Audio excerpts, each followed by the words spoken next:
Përshëndetje të gjithëve, mirë se keni ardhur në Ridebate, në edicionin e 9 të kampionatit kombëtar të debatit. Ju e dini tashmë që ky është një nga projektet më afatgjata që ka organizata Liburnetik dhe që zbaton prej 9 vitesh. Jo më kot neve kemi bërë gjithmonë ofertën për të na u bashkuar shumë subjekte apo edhe organizma të tjerë që kanë dëshirë të bëhen pjesë e kampionatit. Ndaj këtë vit, ndryshe nga viti i kaluar, do të kemi një tjetër mbështetës, sikurse është Agjencia Kombëtare e Rinisë. Dhe nga ana tjetër agjencinë për mbështetjen e shoqërisë civile, pra AMSHC. Dua të falenderoj dy mbështetësit që kanë mundësuar edicionin e 9 të Ridebate. Në këtë edicion, sikurse edhe vitin e kaluar, do të kemi një fokus veçantë për sa i përket ekonomisë qarkulluese, por edhe shumë tematikave të tjera që do t'i trajtojmë përgjatë gjithë edicionit. Sot fillojmë kampionatin kombëtar të debatit në Tiranë. Jemi në American Corner, gjej rastin të falenderoj për mbështetjen, për shfrytëzimin e ambienteve kaq të bukura sikurse janë këto, për të zhvilluar dhe për të nisur këtë kampionat kombëtar të debatit. Dy shkolla kemi sot. Kemi shkollën Sami Frashi, dua një dorë trokitje. Dhe Sinan Tafaj, e cila rikthehet në këtë kampionat pas disa vitesh mungesë, edhe për ta dua një dorë trokitje. Më vjen mirë kur i shohim shkolla që rikthehen apo që i bëhen pjesë e kampionatit pas kaq shumë vitesh dhe ka qenë gjithmonë dëshira e mësuesve apo e këshillit akademik të kësaj shkolle për të bërë pjesë e kampionatit. Në fakt kemi pasur edhe vitet e tjera kërkesë, por gjithmonë kjo varet nga mundësitë që ka organizata apo dhe donatorët për të bërë pjesë shkollat në të 61 bashkitë e Tiranës, sikurse ne kemi pasur edhe qëllim apo edhe dëshirë për të qenë pjesë e këtij kampionati. Mirë, pa humbur kohë, dua t'ju prezantoj me jurin. Eugena Gjoka rikthehet në gjykimin e këtij formati. Po kështu është me ne Grinxhet Madhi, edhe ai një ish gjykues i formatit, sikurse edhe Milva Ribaj. Tani do thoni ju nga vijnë këta. Kemi një asistent pedagoge në Fakultetin e Shkencave Sociale, kemi Grinxhetin i cili është pjesë e këshillit bashkiak, të Bashkisë Tiranë, dhe Milva Ribaj që vjen nga organizata Liburnetik në profesionin juriste. Shumë mirë, kjo është juria. Ashtu sikurse jeni trajnuar ju për sa i përket kriteret vlerësimit, është bërë një trajnim edhe për jurin, por kemi një juri që vjen me një farë eksperiencë dhe formatin e një mirë, kështu që do të gjykojnë në mënyrë sa më transparente dhe drejtë. Mirë. Për ata që nuk më njohin, unë jam Niko, jam Kresh Niko, drejtues i organizatës Liburnetik, edhe një dashamirës shumë i madh i këtij formati prej shumë vitesh, në këtë vit të 9, edhe vitin e 10, mezi po pres që të festojmë këtë përvjetor të madh të këtij kampionati. Pa humbur kohë, do të hedhim shortin për sa i takon qëndrimit që do të mbajnë dy skuadrat, sepse temën ne e dim tashmë dhe tema do të jetë transformimi i menjëhershëm digital në ofrimin e shërbimeve publike, një hap drejt një ekonomie qarkulluese më efikase apo një rrezik për përjashtim social dhe dështimin e sistemit. Është e qartë tema, besoj. Do t'i jap të drejtën e zgjedhjes shkollës Sinan Tafaj dhe në debatin e dytë do të zgjedhë shkolla Sami Frashi. Okej, tek klubi i vogël, lutem. Po? Zbulojmë edhe qëndrimin nga kamera, të lutem. Pra shkolla Sinan Tafaj në këtë debat të parë do të mbaj qëndrimin kundër do të jetë Sami Frashi, hapim edhe tjetrën, në mënyrë që të jemi sa më transparent. Ups.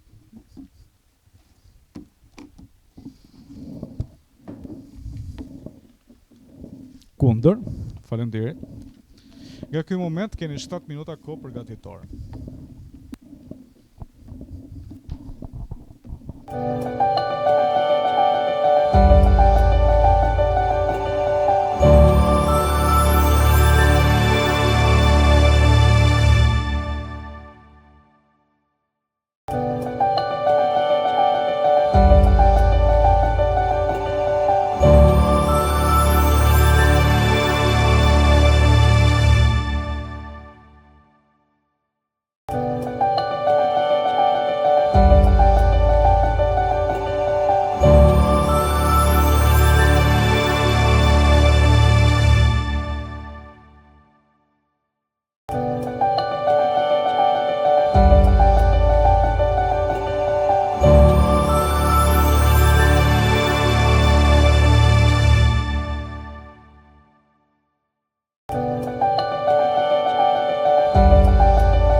Bëhemi gati për të filluar debatin e parë, debatin e skuadrave. Të 8 antarët do të kenë të drejtën e fjalës, që do të thotë nga 1 minutë maksimalisht për çdo antar.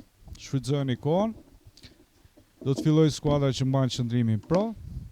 Në këtë rast shkolla Sinan Tafaj. Do të pasohet pastaj nga Sami Frashi që mban qëndrimin kundër për temën transformimi i menjëhershëm digjital në ofrimin e shërbimeve publike. Një hap drejt një ekonomie qarkulluese më efikase apo një rrezik për përjashtim social dhe dështimin e sistemit. Kjo është tema. Suksese.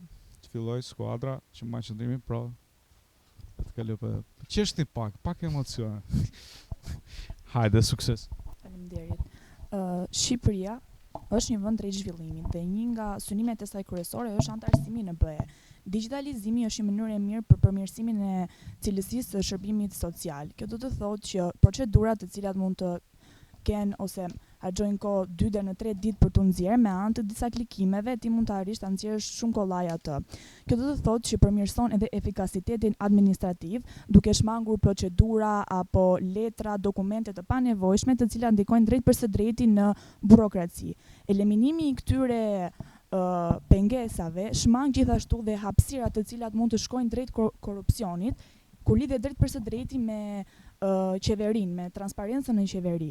Jo vetëm kjo, por ne dim që digitalizimi nuk ka ndikuar vetëm në shërbimin social, por edhe në fushat të tjera. Si për shembull e-Albania është një aplikacion ku ti mund të marrësh shërbime sociale nga më të ndryshmet, por gjithashtu mund të paguash detyrime ligjore, siç janë dhe gjobat. Për shembull, jo të gjithë policat absolutisht, por disa prej tyre kur vendosin gjoba arrin të kërkojnë rishfet për ta hequr atë dhe nëpërmjet pagesës së saj online ti shmang të gjithë këtë. Aplikacioni SMIP, i cili është regjistri elektronik, ku administrohen sa më mirë notat, mungesat apo edhe transferimi i nxënësve në kohë jo të lishme, si dhe regjistrimi i tyre në kohë në shkollat të cilat ty përkasin. Mendoj që korrupsioni është diçka që ka qenë, është dhe do të jetë pranë njerëzve, ama digitalizimi e monitoron atë dhe e bën më të thjeshtë për ta luftuar. Përshëndes skuadrën kundërshtare si dhe organizatorët e këtij debati, quhem Memi dhe përfaqësoj gjimnazin Sami Frashi. Ne në këtë debat mbajmë qëndrimin kundër digitalizimit të menjëhershëm të shërbimeve publike. Falenderoj parafolësen, por më duhet ta kundërshtoj. Një nga pikat kryesore është se administrata shqiptare nuk ka kapacitete të mjaftueshme për ta mbështetur këtë digitalizim të menjëhershëm.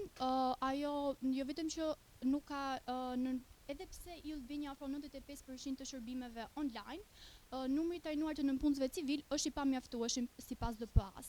Për më tepër, administrata shqiptare nuk është e pamjaftueshme vetëm në trajnime, por edhe specialistët mungojnë. Ndërkohë, mund të flasim për Gjermaninë, e cila është një vend që ka aftësi digjitale të mira mes popullsisë, specialistë dhe kompjuter dhe software modern, ende nuk e ka kryer një digitalizim total të shërbimeve publike. Pra si mund të pritet nga një vend si Shqipëria me burime të kufizuara, të arrijë një digitalizim total brenda 1 deri në 2 viteve, kur një vend me burimet e Gjermanisë ende nuk e ka zgjidhur këtë problem. Faleminderit.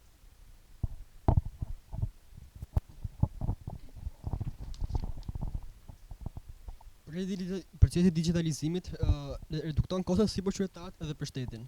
Për qytetarët ky proces redukton fillimisht kohën, duke qenë se ata nuk kanë nevojë më të shkojnë në institucionet fizike, por ata mund që këto shërbime mund t'i aksesojnë me anë të telefonit ose mjetit të tyre personal elektronik në një kohë shumë herë më të shkurtër. Dhe gjithashtu ai redukton dhe para, pasi ai përveç se shmang udhëtimet e panevojshme, gjithashtu reduktohen tarifat të cilat më përpara këto procese kërkonin në anë të letrave. Nga ana tjetër gjithashtu ky proces e reduktim të kostos. Reduktimi sidomos fillimisht lidhet me përdorimin e fletëve dhe dosjeve fizike. Kjo jo vetëm që redukton para, duke qenë se nuk shpenzohen më lek për flet dhe dosje, por gjithashtu redukton dhe përdorimin e hapësirave fizike, në të cilat ruheshin këto dosje dhe flet. Dhe këto hapësira tani mund të përdoren për qëllime të tjera. Shqipëria në summitin digital të Bashkimit Perëndimor, të Ballkanit Perëndimor, Shqipëria theksoi se portali e-Albania ofron 1231 shërbime online, e cila ndihmon jetën e 3 milion përdoruesve dhe kursen 10 milion euro. Faleminderit. Përshëndetje, jam Albani. Falenderoj parafolësin për argumentin e tij, por më duhet të kundërshtoj. digitalizimi i shpejtë që në uljen e transparencës. Përmes automatizimit të shërbimeve krijohet fenomeni black box. Pra kryhet procesi vendimarrjes, por askush nuk e din se si kryhet procesi vendimarrjes. Sipas një studimi në 2024 nga Nature, Just in AI, paraqitet se sistemet të automatizuara humbasin transparencën në lidhje me qytetarët, shfaqet mungesë privatësie dhe si rrjedhoi edhe mungesë besueshmërie. Kjo nuk është më demokraci, por është shtypje. Ndaj pyetja e lidhur natyrshëm. A e vlen të humbasësh liritë si qytetar në hir të digitalizimit? Faleminderit.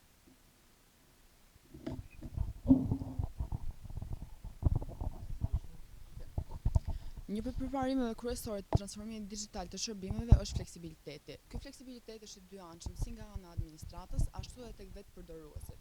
Me kalimin në platforma online, qytetarët nuk e kanë të nevojshme paraqitjen në institucione, duke e bërë marrjen e shërbimeve më të shpejtë dhe më të lehtë. Sipas llogaritjeve të kryera në samitin digital të Ballkanit Perëndimor, digitalizimi ka reduktuar 1000 vite pritje në radhë, si dhe gjithashtu është ulur kohë që duhej për kryerjen e procedurave. Platformat online gjithashtu kanë ndihmuar qytetarët e zonave rurale. Me anë të portaleve të internetit është ulur hendeku gjeografik, pasi shërbimet ofrohen kurdo dhe kudo. Nga ana tjetër, fleksibiliteti është shitur edhe në administratë, gjë që tregohet me 3 tipare kryesore. Së pari është aksesimi 24/7 i procedurave dhe shërbimeve. Së dyti, përditësimet kryhen më shpejt, kur dikush shkon kohë dhe argjon shumë materiale, dhe së fundmi, organizimi i punës bëhet më mirë dhe më saktë. Përshëndetje, quhem Gredi Avdullari dhe falenderoj parafolësen për argumentin e saj, por më duhet ta kundërshtoj. Ne nuk mund të flasim për fleksibilitet, por në vendin tonë ka mungesë infrastrukturës digjitale, një pjesë madhe të territorit. Një shqetësim tjetër i transformimit mjershëm digital është varësia nga kompanitë e mëdha të huaja, siç është për shembull Microsoft ose Oracle. Analiza e tregut ICT në vitin 2023 tregon se rreth 80% e infrastrukturës digjitale ofrohet nga këto kompani. Kjo ngjall dyshim mbi kompetencat e shtetit tonë për të dhënat tona personale ose për menaxhimin e sistemeve kritike. Nëse kompanitë e huaja sigurojnë infrastrukturën tonë digjitale, a kemi ne suverenitet digital në perspektivën tonë afatgjate? Faleminderit.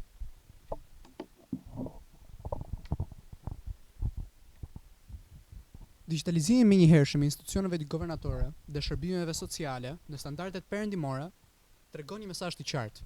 Shqipëria është e hapur.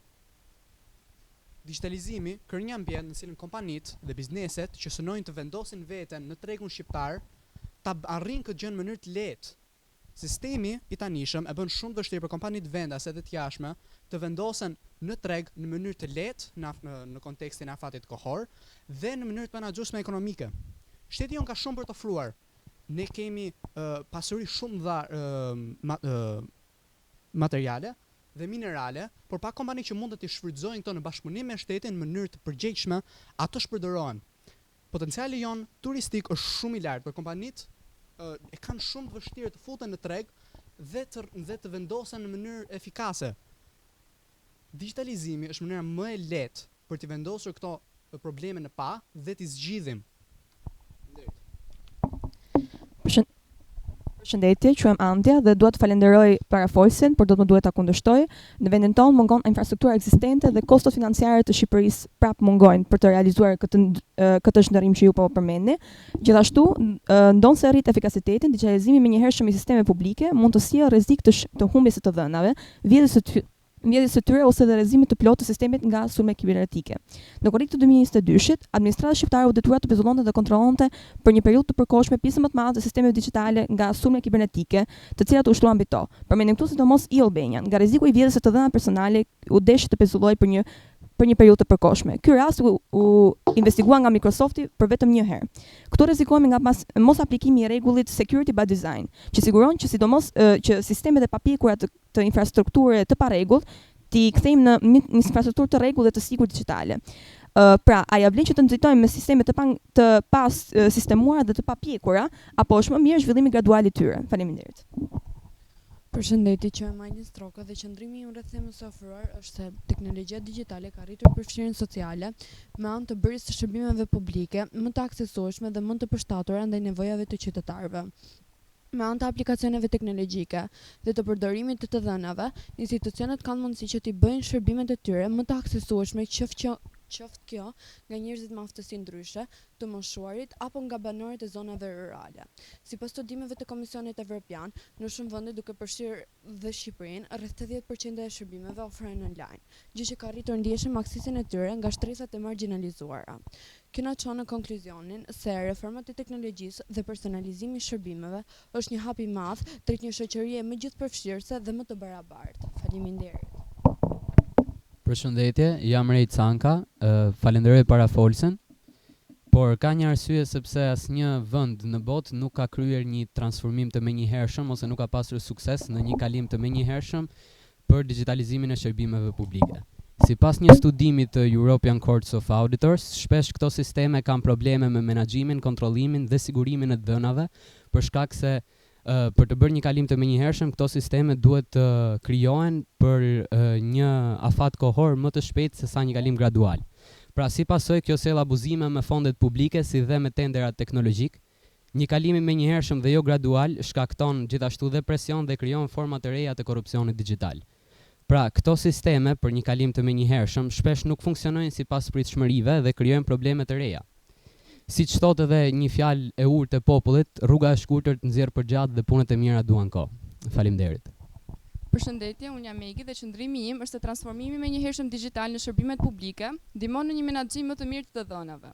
Kur informacioni i qytetarëve ruhet në sisteme të organizuar digjitale, institucionet mund t'i gjejnë dhe përdorin ato më shpejt dhe më me pak gabime. Kjo e bën administratën më efikase dhe shërbimet publike më të shpejta. Mjafton të mendojmë vetëm një herë se sa herë kemi pritur në radhë ose kemi kërkuar dokumenta që institucionet mund t'i kishin tashmë. Pikërisht, ky problem reduktohet kur informacioni menaxhohet në mënyrë digjitale. Qofse përmendim sistemin tradicional me dokumente në letër, informacioni shpesh humbet, përsëritet ose do një kohë shumë të gjatë për t'u gjetur. Por me atë digital, informacioni ruhet në sisteme të përbashkëta ku institucionet nuk kanë nevojë të kërkojnë qytetarët vazhdimisht të njëjtin dokument. Gjithashtu, këtu shohim dhe një ulje të ndjeshme të përdorimit të letrës, e cila kursen burimin dhe e bën administratën më të modernizuar dhe më të qëndruar. Prandaj, transformimi i digitalizimit dhe menaxhimi i mirë të dhënave e bën administratën më transparente dhe më të dobishme për qytetarët. Faleminderit. Përshëndetje, jam Sara Milkurti, përfaqësuese e Sami Frashërit. Ju falenderoj shumë për idetë të vlefshme që keni nxjerrë, pasi janë me të vërtet shumë të rëndësishme në këtë debat. Përpos transformimit të menjëhershëm digital, kemi dhe rrezikun për humbjen e të dhënave përmes digitalizimit të kryer shumë shpejt, por duke menjanuar dhe këtë pjesë, nëpërmjet transformimit të menjëhershëm rritet rreziku për tregun e punës. Kjo pasi pikë së pari, sipas Instatit në 2025, vetëm 23.8% të popullsisë zotëron aftësi bazike digjitale. Përpos kësaj, aktualisht vetëm shkollat në qendra urbane zotërojnë kompjutera funksionale që nuk duken sikur janë krijuar nga Ada Lovelace. Por edhe duke lënë me një anë perspektivën e arsimit, aftësitë aktuale në treg për IT janë shumë të dobta. Sipas GSEM-it në 2025, që tregoi që nga 2018 deri në 2023, vetëm 1.6% u rrit sektori i IT-s. A nuk kemi mësuar ne që breshka fiton kundër lepurit? Faleminderit. Përshëndetje, që jam Kristalina Islama dhe qëndrimi im është ky.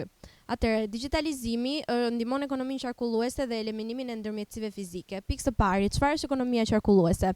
Ekonomia qarkulluese është një model ekonomik ku mbetjet shfrytëzohen duke u ripërdorur pa u shpërdoruar. Në vitin 2013, Fondacioni Ellen MacArthur, volumi i parë drejt një ekonomie qarkulluese, thotë se në vitin 2010 65 miliard ton janë përdorur dhe kjo çon në një rritje në vitin 2020 ku shifra shkon deri në 82 miliard ton. Gjithashtu, laboratori ndryshimit të sistemeve thotë se që nga viti 1970 mbetjet janë trefishuar dhe kështu 50% e dëmeve çojnë në klimë dhe 40% e dëmeve çojnë në shëndetin e njeriut. Pra, digitalizimi bën një hap shumë të madh drejt një ekonomie qarkulluese sepse çon në uljen e mbetjeve, siç janë letra dhe dokumente fizike, dhe si rezultat do të kemi një ekonomi më efikase, më frytdhënëse dhe më shumë të zhvilluar. Me anë të saj, digitalizimi do të lulëzojë duke çuar kështu në një epokë të re të fuqishme. Faleminderit. Përshëndetje, unë jam Gisina Tarillari. Së pari dua të falenderoj parafolsen për argumentin e saj dhe gjithashtu doja t'ju veja në duke që jeni duke folur për digitalizimin në përgjithësi dhe jo për atë të menjëhershëm siç na është përcaktuar dhe në paketë. Për sa i përket kundër argumentit, transformimi digital sjell përjashtim social për shumë individ, sidomos kur kalimi në platforma online është i menjëhershëm, pasi qytetarët kryesisht mosha e tretë, por jo vetëm, nuk kanë aftësi digjitale, ku dhe një raport i DES-it në vitin 2023 nga Këshilli Evropian tregon se rreth 46% e qytetarëve të Bashkimit Evropian nuk kanë aftësi digjitale, çka sjell ndjenjën e përjashtimit dhe distancimit social në shoqëri. Siç thonë tironcit, avash bëhen punë të mira, jo shpejt. Prandaj lind pyetja. A është me të vërtet efikas një sistem që na afron me teknologjinë dhe na afron komoditetin, por në të vërtet na largon me shoqërinë? Faleminderit. Përshëndetje, unë jam Joana dhe do të flas tani për investime. Tani transferimi njëhershëm i shërbimeve publike në ato digjitale në Shqipëri normalisht kërkon investime të mëdha. Por këto investime sillin përfitime për qytetarët dhe për administratat. Platformat digjitale kursejnë kohë, reduktojnë burokracinë dhe ulin kostot administrative. Një shembull që do të marrë është Estonia, që është një shtet i vogël, por një nga shtetet më të digjitalizuara në botë, ku sipas Bankës Botërore 99% e shërbimeve të saj kryhen online, duke kursyer mijëra orë pune dhe miliona euro në administratë. Sipas European Commission, transferimi i shërbimeve publike në ato digjitale ul kostot deri në 20-30%. Prandaj nuk shihet vetëm si një modernizim, por edhe si një hub drejt zhvillimit ekonomik dhe efikasitetit të shtetit. Në përfundim, transferimi digjital i shërbimeve publike na integron në shoqërinë europiane, duke i shtuar Shqipërisë dhe një kriter tjetër për të qenë pjesë e saj. Sa i përket faktit të privatësisë dhe mbrojtjes së të dhënave, janë tema të cilat mund të zgjidhen shumë thjesht me rregulla bazike ligjore. Nuk duhet të shihet si një mënyrë modernizimi, por edhe si një hub administrate më moderne dhe më funksionale. Faleminderit. Përshëndetje, unë jam Irisi, falenderoj të gjithë parafolësit për argumentet e tyre, por më duhet i kundërshtoj. Gjithsesi, rasti që ju morët, Estonia kishte një zhvillim gradual, që është tema që ne po mbrojmë, dhe doja të përmendja që transformimi njëhershëm digital mund të jetë një ide, por në praktikë është tepër i vështirë për të realizuar dhe në rast dështimi sjell pasoja tepër të rënda për shtetin. Sjell humbje financiare të papërballueshme, po flasim për një bllokim të tëra shërbimeve publike dhe humbje të besimit të qytetarëve ndaj institucioneve. Prandaj vendet të zhvilluara shumë kanë miratuar ligjin, por nuk kanë ndërmarrë hapa të mëdhenj kundrejt zhvillimit të digitalizimit më njëhershëm. Gjithashtu, një vend si Shqipëria, që nuk mundet kurrësi të rrezikojë duke marrë parasysh që është akoma në një ekonomi në zhvillim dhe ka probleme të tjera që mund t'i kushtoj vëmendje, transformimi i nxituar nuk do të ishte më një reformë, por do të ishte një eksperiment me të ardhmen e shtetit. Faleminderit.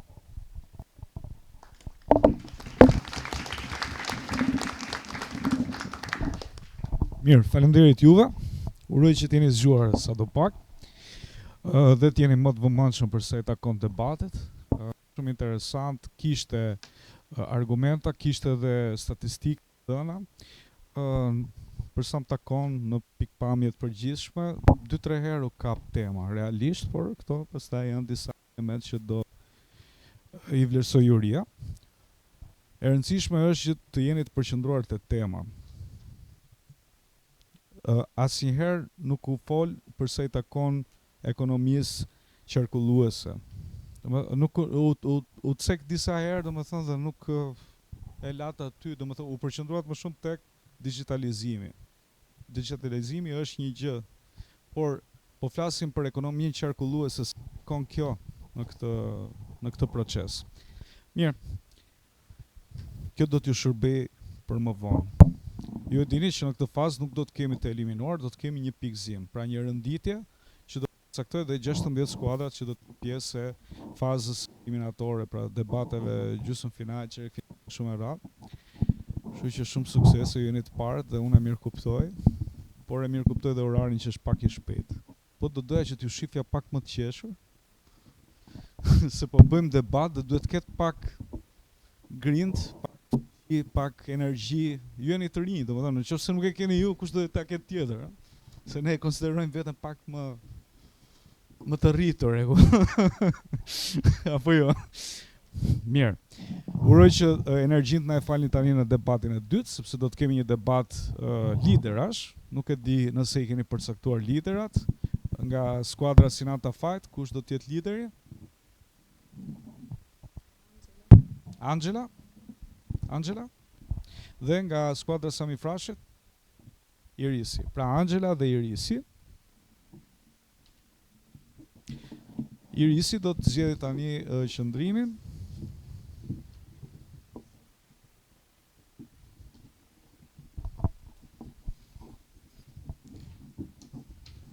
do të jetë përsëri kundër. Pro do të jetë Angela. Po. Okej. Tema tani do të përzgjidhet nga Joria, midis këtyre zarfave. Po. Janë këto zarfa. Eugena, Glindi, ti je I vetmi vlla. Okej. E lexojmë temën. Tema është emigrimi është një zgjedhje e mirë për të rinjt. Pra tema do të jetë, për sa I takon debatit të liderave, emigrimi është një zgjedhje e mirë për të rinjt. Po e përsëris edhe një herë, në mënyrë që ta shkruani. Emigrimi është një zgjedhje e mirë për të rinjt. Pro do të jetë Angela, dhe kundër do të jetë Irisi për sa I takon emigrimit si një nga zgjedhjet ideale që do të ishte për të rinjt sot. Flasim për të rinjt në Shqipëri.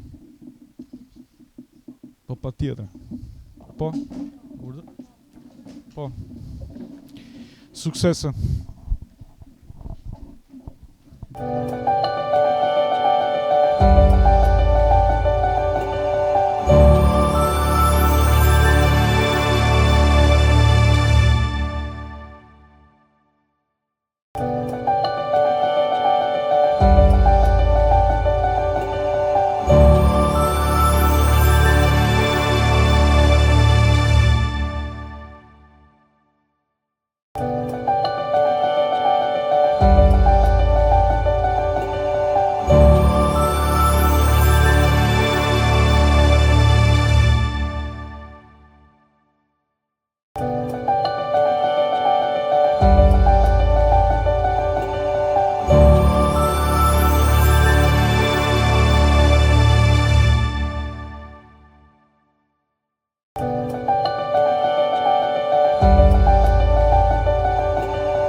Në liderave në këtë përballje do të kemi Angelën dhe Irisin, apo jo?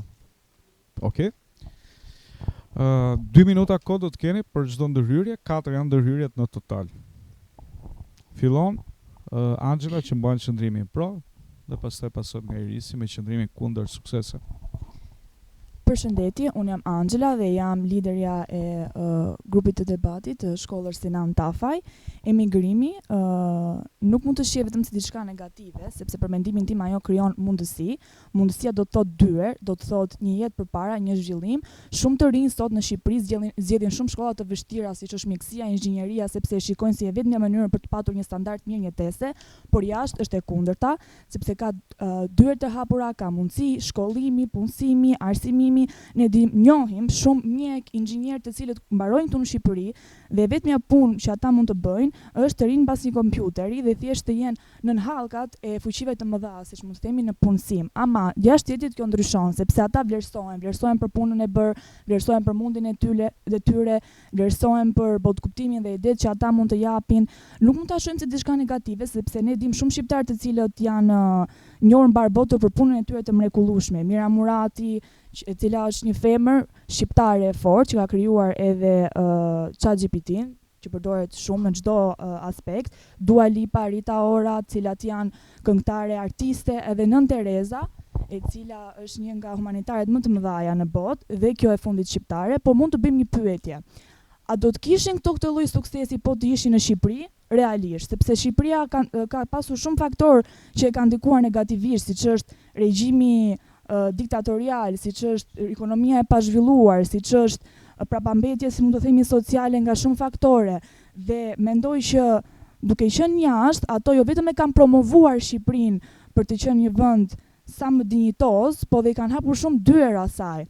Duke qenë se Shqipëria është një vend rrezhvillimi, siç e tham, dhe synon shumë antarësimin e saj në BE, por jo vetëm kjo. Pse mos e njihemi si një vend i fortë, jo për vend i prapambetur në rangun e tretë, por një vend rrezhvillimit, një vend i ri, një vend me frytë të reja, me talente të reja dhe me shumë njerëz me cilësi të cilat kur shkojnë jashtë vlerësohen tepër e më tepër. Dhe jo vetëm këtu, por i kthehen në Shqipëri për t'i rikujtuar asaj që po, ne mund t'ja dalim, ne jemi në një vend në zhvillim, ama nuk do të thotë që nuk mund të arrijmë hallkat më të mëdha.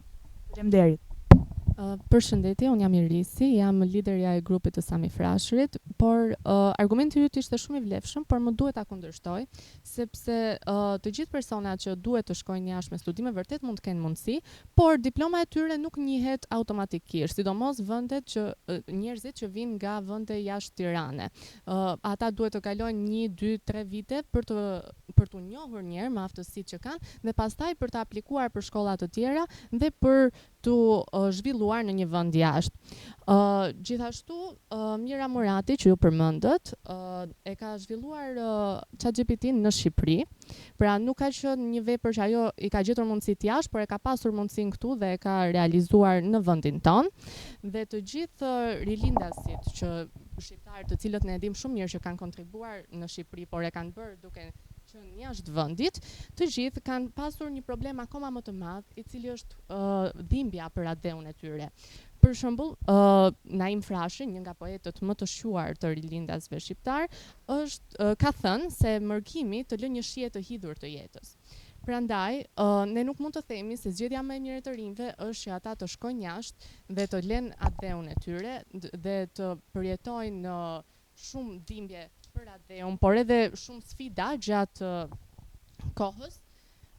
Por gjithashtu, ne nuk duhet të harrojmë se edhe ndarja nga familja, që të rinjt pjesa më e madhe po vazhdojnë ta përjetojnë duke shkuar jashtë, është një tjetër aspekt i cili nuk duhet harruar.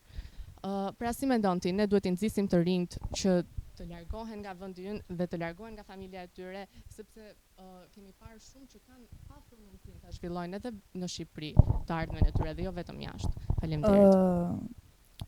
Siç përmendët dhe juve, ChatGPT me të vërtet u themelua apo i hodhi bazat në Shqipëri, ama investimet e mëdha ajo i kërkoi jashtë, sepse kërkonte kosto, kërkonte mundësi për të zhvilluar dhe kur u zhvillua jashtë, ajo mori bujën më të madhe, e cila u formua dhe një herë u formua dhe më fort. Unë nuk nxis që të rinë shqiptarë të krijojnë dhimbja apo murgimin e tyre ndrejt familjeve, absolutisht jo, por fundja fundit njeriu shikon edhe jetën e tij duke patur edhe mbështetjen e prindërve të tyre, sepse jashtë, nëse ti krijon një ekonomi absolutisht pas disa kohe, një ekonomi të fortë, të bazuar në punën e palosme që ke bërë dhe e cila është vlerësuar, ndryshe në Shqipëri, atëherë ti mund të rikthehesh, njohim shumë vetë që janë rikthyer, këtu kanë krijuar biznese, kanë krijuar mundësi për të rinjt, kanë krijuar dhe familje, ka dhe njerëz që janë rikthyer dhe kanë jetuar këtu përsëri, po dhe kanë vajtur gjithsesi jashtë. Ata nuk e lën kur bazë dore vendin e tyre, sepse është diçka që të dhimbcet, është diçka, siç e thatë edhe juve, është një shije e hidhur që lihet në jetën tonë. Absolutisht nuk e nxis të gjë, por nxis që Shqipëria të bëhet një vend më i zhvilluar dhe duke vajtur jashtë, ajo promovohet dhe nuk lihet mbas dore. Ju falenderoj për argumentin tuaj, por ju nxisni që Shqipëria të bëhet një vend më i zhvilluar duke i dërguar të rinjt jashtë dhe duke lënë vend për një papunësi që vazhdon e rritet nga dita në ditë.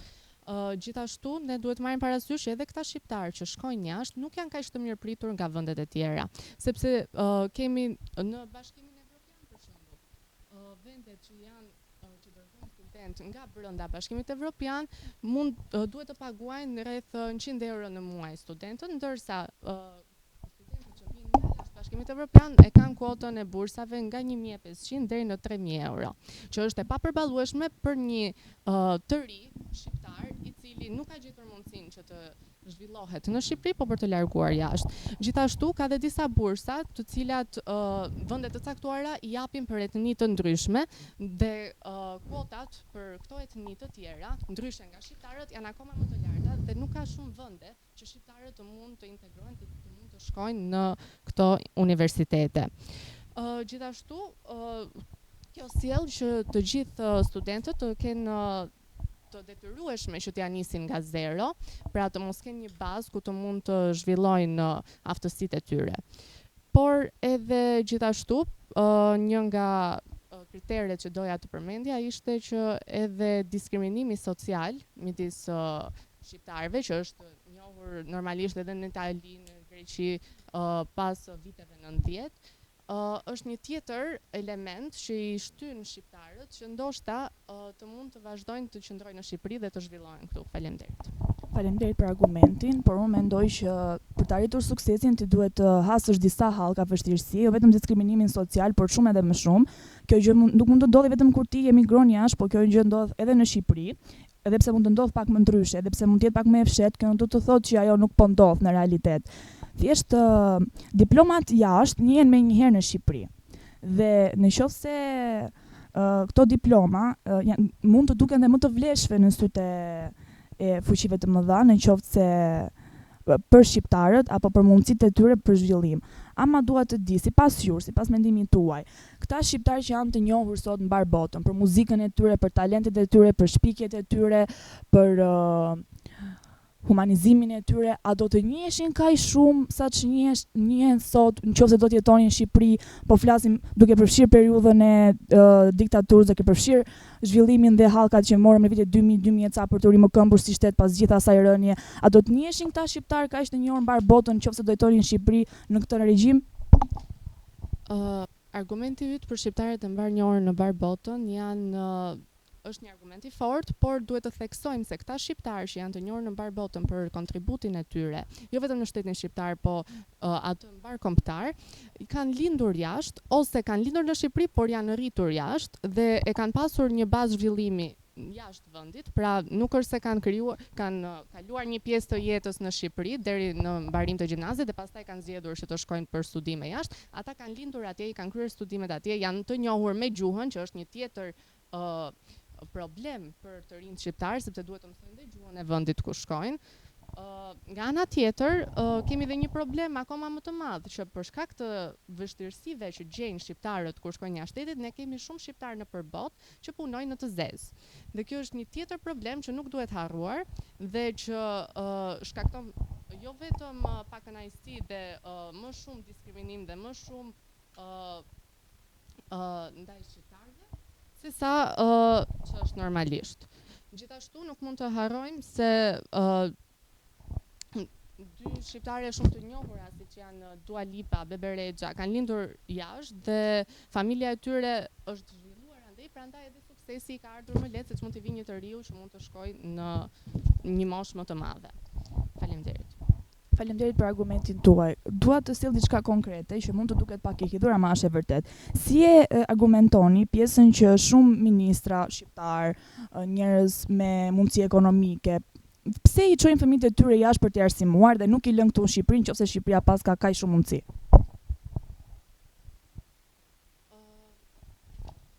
Sepse ndoshta disa njerëz kanë më shumë mundësi të arrijnë të dërgojnë fëmijët jashtë dhe t'i lënë ata që të zhvillohen, por ne po flasim për pjesën më të madhe të rinjve shqiptarë që nuk kanë fonde për të shkuar jashtë, për të paguar shkollat, për të paguar bursat, sepse normalisht shkollat mund të jenë më të zhvilluara jashtë se që janë në Shqipëri, por a kanë mundësi të rinj shqiptar vërtet t'i paguajnë këto shkolla dhe t'i aksesojnë ato?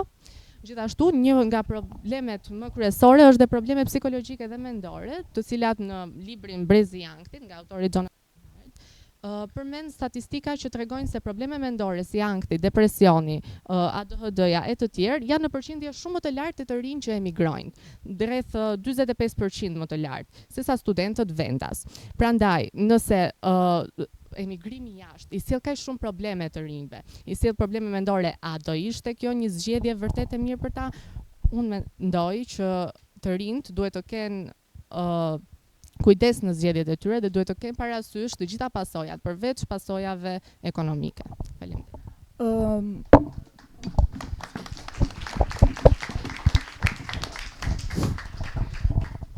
Mirë, shumë faleminderit si Irisit, si Angelës për këtë debat. Tani është momenti që Uria të mblidhet dhe të bëjë vlerësimin, kështu që do t'ju ftoja të marrni shqetësi, nuk e di doni dini ju apo si. Okej. Mirë, pas pak do të mësojmë edhe rezultate.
Mirë, ja ku jemi tani, do të marrim edhe rezultatin për sa i takon dy debateve, pra pikët do të jenë të totalizuara, pra për të dy debatet ju do të merrni një pikëzim unik, që do të thotë maksimalisht janë 300 pikë, çdo antar jurie ka të drejtën të vlerësojë me 100 pikë. Kjo varet nga performanca juaj. Por unë dua t'ju përgëzoj se nuk është e lehtë të vish në një kampionat që ka një rëndësi në nivel kombëtar, sepse ju përfaqësoni shkollën tuaj mbi të gjitha, por e përfaqësoni edhe në nivel kombëtar, sikurse është kampionati kombëtar i debatit dhe ka një rëndësi dhe ju përgëzoj për këtë pjesë. Kështu që do të merrni rezultatin dhe do të shohim pastaj në vazhdimsi renditjen e të gjitha shkollave që janë pjesë e kampionatit. Në total kemi, në mos gaboj, 50 shkolla, 16 prej tyre kalojnë në fazën tjetër. Suksese, fjala është për Jurinë, e cila do të bëj komentet, por ju lutem t'jeni të vëmendshëm dhe t'i merrni komentet në formë reflektive për sa i përket asaj çfarë do t'jepni në vazhdim. Është shumë e rëndësishme që përfaqësoni edhe më mirë veten tuaj edhe shkollën. Milva. Atëherë, përshëndetje. Është gjithmonë kënaqësi të jesh kështu përballë jush. Jemi gjithmonë të emocionuar, me thënë të drejtën, sa herë që marrim pjesë. Meqense është debati i parë, gjithsesi ju mendoj se u paraqitët shumë mirë për te emocioneve, gjithsesi hapët kampionatin. Ajo që ne këshillojmë gjithmonë është për te vëmendjes në momentin kur ju parashtroni argumentat, të përpiqeni gjithmonë të mos dilni nga tema. Kjo është ideja. Temat besoj se janë të qarta, ju keni pasur mundësinë që t'i studioni, të përgatiteni, dhe ideja është që të përqendroheni gjithmonë tek argumentat kryesore dhe shembujt. Shembujt janë shumë të rëndësishëm. Sot mund të themi që nuk është se pam shumë shembuj konkret, por edhe kur i përdorni shembuj, duhet gjithmonë të jenë të kenë një lidhje logjike dhe me argumentat tuaja. Gjithashtu të jeni të vëmendshëm në momentin kur flet njëri prej jush, në mënyrë të tillë që kur përgjigjet tjetri, kur ka kundër argumentat, të mos dali gjithmonë nga tema edhe të jeni të sinkronizuar. Bashkëpunimi midis skuadrave për ne është shumë i rëndësishëm, sigurisht që debati në nivel lideri është i rëndësishëm, por bashkëpunimi midis jush është pjesa më e rëndësishme, sepse normalisht prandaj është punë grupi, është punë skuadre, përndryshe nuk do kishte kuptim. Gjithashtu humori që ne e kemi pikë të rëndësishme. Okej, e kuptojmë që ishte pak herët edhe gjithashtu keni dhe emocione. Nga skuadra Sami Frashëri pash disa nota humori dhe më pëlqeu kjo gjë, shpresoj që në vazhdim të gjitha skuadrat ta përdorin më tepër, sepse është më e rëndësishme edhe për juve, edhe u shpin nga emocionet, edhe ne e bëjmë ndonjëherë, të gjithë jemi të emocionuar sigurisht. Për pjesën tjetër pastaj, siç ju thash, të jeni pak më të vëmendshëm dhe gjithashtu të përpiqeni gjithmonë të përqendroheni, të bëni një përmbledhje në fund të gjitha argumentave që keni parashtruar në mënyrë të tillë që të mos shpërndaheni kot, sepse në disa momente ishit shumë të shpërndar në mendime. Por në përgjithësi mund të them që debati ishte i mirë, nuk kemi ndonjë pakënaqësi, mund të themi. Gjithsesi është faza e parë, është thjesht pikëzim, kështu që ju uroj shumë suksese të dyve. Mirë, përgëzim edhe nga unë për realizimin e debatit. Sigurisht që debati është format që kërkon impenjim, edhe unë do ju këshilloja që në momentin që ju jeni të njohur me temën, të bëni një kuptim logjik të temës. Pra ndonjëherë tema nga që është e gjatë, edhe ndoshta na shpërqendron, edhe mendojmë që duhet të themi këtë apo duhet të themi atë, por përgjigja e debatit ishte vetë në temë. Pra, ekonomia qarkulluese, siç u përmend këtu, u përmend shumë pak. Në fakt ai ishte fokusi i qëndrimit tuaj. Domethënë, dhe në argumentat e dhënë nga debatuesit, ishte një përqindje shumë e vogël që zuri vend në logjikën e ekipit. Nga ana tjetër, ekipi i Samiut në debatin e parë dha një lloj shpjegimi edhe një lloj mbrojtje, le të themi, përjashtimit social. Pra, ajo qasje e temës që përcaktonte edhe juve qëndrimin ishte, si më thënë, më mirë se sa ekipi tjetër. Megjithatë, unë do ju inkurajoj që të shikoni gjithmonë temën me një sens logjik, edhe nga eksperjenca juaj, edhe nga informacionet që keni, jo vetëm nga informacionet shablon që ju mund të merrni. Edhe do doja të shija më shumë komunikim me kokën lart, pra jo të përqendruar gjithkohës te teksti që ju bëni, sepse debati ka disa elemente dhe një nga elementet kryesorë është edhe gjuha juaj e trupit, edhe komunikimi me sy. Kishte një lloj kundërpërgjigje mes debatuesve, nuk mund të them që nuk kishte sens logjik pra nga njëri debatues te debatuesi tjetër, edhe pse pash disa herë përsëritje argumentash në një arsye jo të nevojshme. Megjithatë, kjo ideja e të parit temën sa më logjikisht u duk edhe te debati i dytë. Pra, nëse debatin e parë ju e dini temën dhe sigurisht që debati mirë me të dy ekipet, te debati i dytë mos njohja e temës ç'a na bën ne, pra kur nuk kemi informacion fare ç'a na bën ne, na bën që duke mos pas lexuar diçka për atë temë, të jemi çik pa përgatitur. Edhe këtu duhet përdorni pak logjikën. Pra, tema ishte shumë aktuale për brezin tuaj edhe për gjithë ne që jetojmë në Shqipëri. Tema ishte emigrimi është një zgjedhje e mirë për të rinj. Me shembull konkret, mos u fokusoni vetëm te arsimi. Domethënë u kap disa herë që plus se kishte edhe disa argumente që me thënë drejtën ne i çekuam, ne nuk është se kishin dyshime, po na u dyshime për shkak ajo ChatGPT-s që është krijuar këtu se argumenta tjera. Pra, jeni më realist edhe më logjik në mbrojtjen e temës nga eksperiencë personale.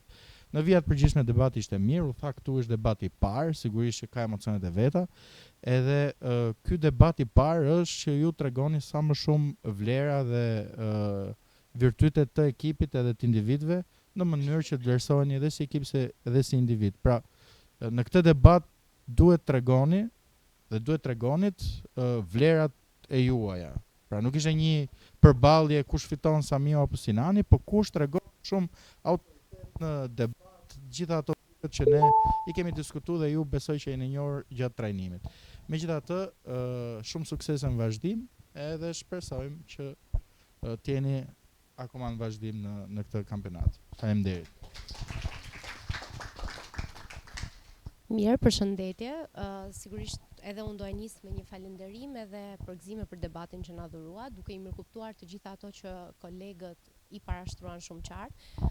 Një nga meratjet e mia të mëdha në fakt dhe dëshmia pse unë jam vazhdimisht pjesë e debatit është sepse të jesh një debatues i mirë, përpara se të shkosh aty, duhet të jesh një dëgjues i mirë dhe sigurisht do ju ftoja dhe do ju inkurajoja të dëgjoni sa më shumë dhe ta kuptoni tjetrin, duke pasur parasysh të gjithë elementet që ne i thamë që në fillim, tek argumentat të cilët ju parashtroni, tek gjuha e trupit, tek humori që ne përsëritem disa herë, tek kultura e debatit, tek respektimi i formatit. Vumre disa herë që u të zgjat koha e fjalisë që ju koha e përcaktuar që ne e thamë që në fillim që nuk duhet ta kalonit.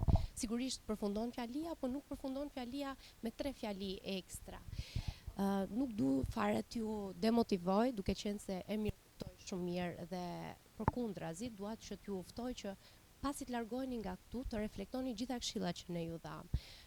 Jemi në fazën e parë, është debati i parë, keni parasysh nga këtu mund të shkoni deri në finale dhe madje do donim shumë që kështu siç e nisëm të shkoni. Bëni më të mirën, punoni shumë këto kohë në mënyrë që në debatet e tjera ti reflektoni gjitha këshillat që ne ju dham. Do kaloj tani tek pikët. Po nis me gjimnazin Sinan Tafaj, i cili ka arritur që në fazën e parë të mbledh 207 pikë.